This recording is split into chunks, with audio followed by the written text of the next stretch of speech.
people that there's plenty of grounds for reopening this investigation into Oklahoma City and take a look at the role of this far-right movement in it.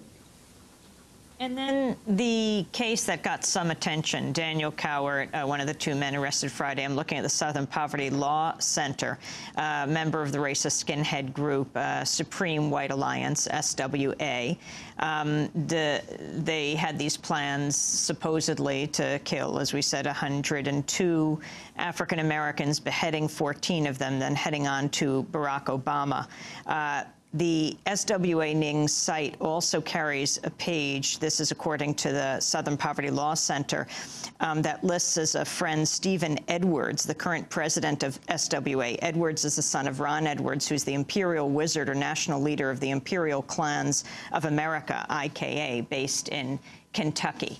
As you travel around the country, do you see these groups strengthening, Jim Ridgeway?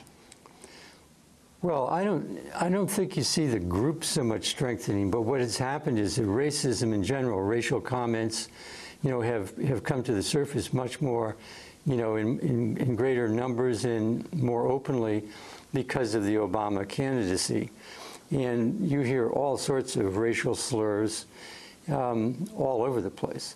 So this subject, this atmosphere, this kind of racial energy is very much in evidence, and some of these people undoubtedly are motivated and encouraged by this. That they it's hard to know to what extent, but they clearly come forward much more openly than they have in the recent past. Where are you headed next?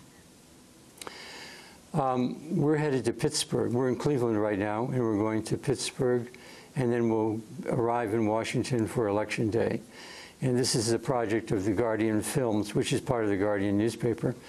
And we started out in Los Angeles, and we've gone across the country in 2 RVs,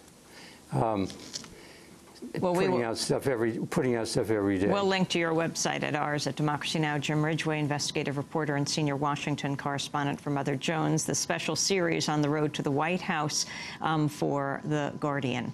This is Democracy Now!, democracynow.org, the War and Peace Report. When we come back, the U.S. attack on the Iraq-Syria border. Stay with us.